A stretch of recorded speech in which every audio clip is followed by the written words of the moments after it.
Hello friends, welcome back to my channel. तो हमने पहला जो लेसन प्लान बनाया था वो फोर्स पर बनाया था, यानी कि बल पर बनाया था। और हमारा नेक्स्ट लेसन प्लान जो है वो है बल के प्रकार। तो सामान्य उद्देश्य में मैंने कुछ थोड़ा बहुत चेंज किया है, पर आप चाहें तो चेंज करें, वरना जो पहले में लिखा था वही लिख सकते हैं। सामान्य उद्देश्य सारे लेसन प्लान में सेम ही रहेगा, मतलब साइंस में साइंस का सेम ही रहेगा और मैथ्स में अलग होगा। तो यहाँ पे मैंने थोड़ा-सा चेंज किया है, जैसे कि छात्राओं में वैज्ञानिक दृष्टिकोण विकसित करना पहला है। दूसरा है छात्राओं की मानसिक, बौद्धिक व तार्किक शक्तियों का विकास करना। तीसरा है छात्राओं में सृजनात्मकता का विकास करना। चौथा है छात्राओं में काल्पनिक शक्ति का विकास करना। और पाँचवा है छात्राओं को वातावरण का ज्ञान देना। तो ये 5 पॉइंट जो हैं ये सामान्य उद्देश्य के हो गए। और फिर हमारा नेक्स्ट पॉइंट क्या होता है, विशिष्ट उद्देश्य। तो यहाँ पे हम बल के प्रकार पढ़ा रहे हैं। तो मैंने पहला विशिष्ट उद्देश्य में पॉइंट रखा है कि छात्राएं बल से संबंधित ज्ञान का प्रत्यास्मरण कर सकेंगी, यानी जो भी फोर्स में हमने पढ़ाया था उसको क्या कर सकेंगी, उसका रिवीजन कर सकेंगी। प्रत्यास्मरण का मतलब रिवीजन। दूसरा पॉइंट लिखा है छात्राएं बल के प्रकार को परिभाषित कर सकेंगी। तीसरा है छात्राएं बल के प्रकार से संबंधित तथ्यों को दैनिक जीवन से जोड़ सकेंगी। और चौथा है छात्राएं बल के प्रकार की व्याख्या कर सकेंगी। तो ये सारे पॉइंट्स हैं, इसका आप स्क्रीनशॉट ले सकते हैं। इसके बाद नेक्स्ट पॉइंट है हमारा सहायक सामग्री। तो सहायक सामग्री में मैंने लिखा है समस्त कक्षोपयोगी सामग्री। उसमें सभी कुछ आ जाएगा, चॉक, डस्टर, चार्ट पेपर, या फिर आप जो भी मॉडल यूज़ कर रहे हैं सारी चीज़ें उसके अंदर आ जाएंगी। फिर हमारा क्या है, पूर्व ज्ञान। तो पूर्व ज्ञान में हम लिखेंगे छात्राएं बल के प्रकार के बारे में सामान्य जानकारी रखती हैं। अब हम बारी आती है ना प्रस्तावना प्रश्न की। तो प्रस्तावना प्रश्न में मैंने पहला प्रश्न रखा है कि आपको कौन कौन से फल अच्छे लगते हैं। तो छात्राएं कहेंगी या बच्चे कहेंगे, मैम मुझे सेब अच्छा लगता है, आम अच्छा लगता है, अनार अच्छा लगता है, अंगूर अच्छा लगता है। बहुत सारे फल ऐसे वो बताएंगे। फिर हम यहाँ से दूसरा क्वेश्चन बनाते हैं कि फल हमें मतलब कहाँ से प्राप्त होते हैं, या फल कहाँ से प्राप्त किए जाते हैं। तो बच्चे बताएंगे फल वृक्ष या पेड़ से प्राप्त किए जाते हैं।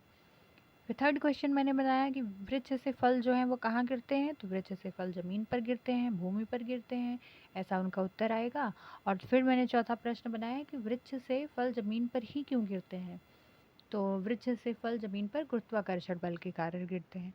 तो पांचवा क्वेश्चन मैं पूछूंगी, यहाँ पे मैंने इसको मिस कर दिया था तो कैसे भी करके एडजस्ट किया है, कि गुरुत्वाकर्षण बल के अतिरिक्त आप और कौन कौन से बल के प्रकार के बारे में जानते हैं। और ये फिर उनके लिए समस्यात्मक हो जाएगा। यहाँ पे उद्देश्य कथन मेरा थोड़ा सा गलत हो गया था, क्योंकि मैंने 4 ही क्वेश्चन बनाए थे। तो ये आप सही कर लीजिएगा।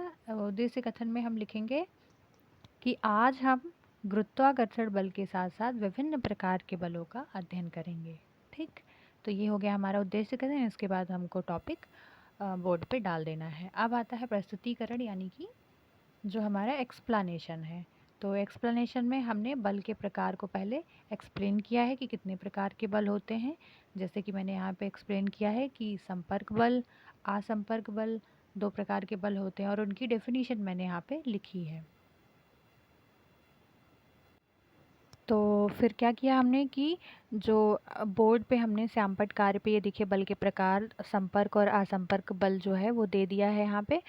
और यहाँ पे हमने संपर्क बल की डेफिनेशन दे दी है और असंपर्क बल की डेफिनेशन दे दी है। तो ऐसे करके हमारा टॉपिक जो है वो हो रहा है।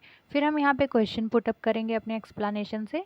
तो पहला क्वेश्चन यहाँ पे पुटअप किया है मैंने कि बल कितने प्रकार के होते हैं। तो बच्चे बताएंगे बल 2 प्रकार के होते हैं। आप कौन कौन सा भी पूछ सकते हैं, तो वो बताएंगे संपर्क या असंपर्क बल। फिर दूसरा प्रश्न हमारा है मेज को खिसकाना किस बल के अंतर्गत आएगा। तो बच्चे बताएंगे कि मेज को खिसकाना संपर्क बल के अंतर्गत आएगा। फिर हम तीसरा क्वेश्चन अपने नेक्स्ट एक्सप्लेनेशन पे पूछेंगे, जो समस्यात्मक बच्चों के लिए बनेगा। तो तीसरा प्रश्न है संपर्क बल कितने प्रकार के होते हैं। और यहाँ पे ये जो क्या हो जाएगा, ये बच्चों के लिए समस्यात्मक हो जाएगा। और फिर हम अपना नेक्स्ट स्पष्टीकरण देंगे संपर्क बल पर। तो हम यहाँ पे छात्राएं ध्यानपूर्वक सुनेंगी। और संपर्क बल में क्या है कि संपर्क बल मुख्यतः 2 प्रकार के होते हैं। पहला कौन सा होता है, पहला हमारा पेशीय बल होता है। तो जब हम किसी वस्तु को उठाते हैं तो हमारे मांसपेशियों में खिंचाव आता है, इस खिंचाव से वस्तु पर बल लगता है, अतः इसे पेशीय बल कहते हैं। फॉर एग्जाम्पल में आप एग्जाम्पल दे सकते हैं, ऐसे ही घर्षण बल मैंने लिखा है दूसरा जो है।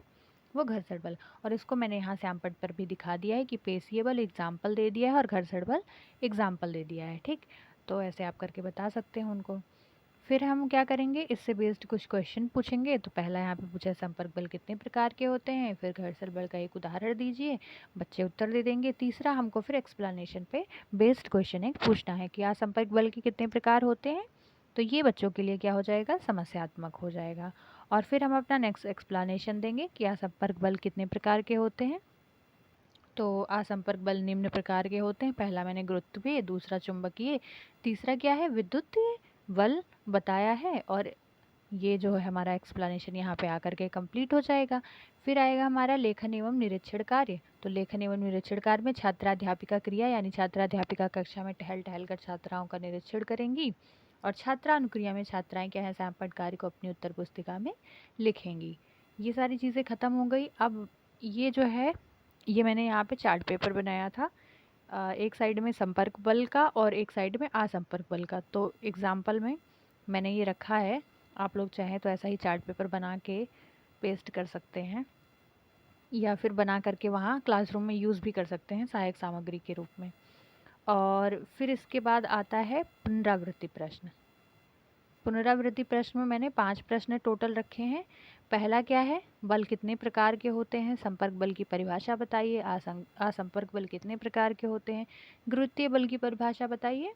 और एक क्वेश्चन मैंने रखा है कि कंघी का कागज के टुकड़ों को आकर्षित करना किस बल के अंतर्गत आता है या किस बल के कारण होता है। ठीक, इसके बाद हम बच्चों को गृह कार्य देंगे। तो मैंने दिया है विभिन्न प्रकार के कार्यों की अखबार तथा अन्य पुस्तकों से चित्र काटकर संपर्क तथा असंपर्क बल के अंतर्गत एक चार्ट पेपर में चिपकाएं। और फिर यहाँ हमारा लेसन प्लान ख़त्म हो जाएगा।